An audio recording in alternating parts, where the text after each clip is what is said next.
বাসযাত্রীদের সঙ্গে হোটেল মালিকের বচসা আর তার জেরেই খুন হোটেল মালিক। ঘটনায় গ্রেফতার ৩৫ জন যাত্রী। মঙ্গলবার ভোরে বাসে করে মেদিনীপুর শহর থেকে ওড়িশার দেবকুণ্ড যাচ্ছিলেন ৫৫ জন যাত্রী। বেলদা থানা এলাকার ৬০ নম্বর জাতীয় সড়কের বাঁকড়া বাঁধে বাস থামিয়ে একটি হোটেলে খেতে ঢোকেন তারা। হঠাৎই খাবার নিয়ে বচসা বাঁধে। অভিযোগ, হোটেলে হামলা চালান মত্ত যাত্রীরা। লোহার রড দিয়ে বেধড়ক মারধর করা হয় হোটেল মালিক ও কর্মীদের। ঘটনাস্থলে মৃত্যু হয় হোটেল মালিক সুনীল করের। ওরা ৫০-৬০ জন ছিল, আমাদের ৫-৬ জন ছিল। এরা তাদেরকে মারধর করে, রাস্তায় টেনে নিয়ে আসে। তারপর আমার ছোট ভাই সুনীল করকে মেরে ফেলে দিয়েছে।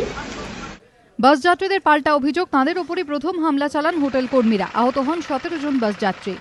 গন্ডগোল হওয়ার পক্ষে এবারে গন্ডগোল যখন থামাতে বাধা দিতে যায় তখন পিছন দিয়ে আমাকে রড ফাট দিয়ে মারামারি করেছে। হাতে আসে, এখানে আসে, আমার ভাইকে মেরেছে, ৩-৪ জনকে মেরে সেন্সলেস করে দিয়েছে। আশঙ্কাজনক অবস্থায় মেদিনীপুর মেডিকেল কলেজ হাসপাতালে ভর্তি করা হয়েছে এক হোটেল কর্মীকে। ঘটনায় ৩৫ জন বাস যাত্রীকে গ্রেফতার করেছে পুলিশ। এদিন তাদের মেদিনীপুর আদালতে তোলা হয়।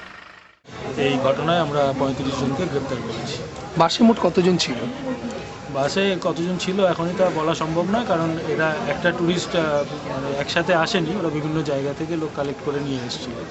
ঘটনার জেরে এলাকায় এখনও চাঞ্চল্য রয়েছে। অমিত জানার রিপোর্ট, এবিপি আনন্দ, পশ্চিম মেদিনীপুর।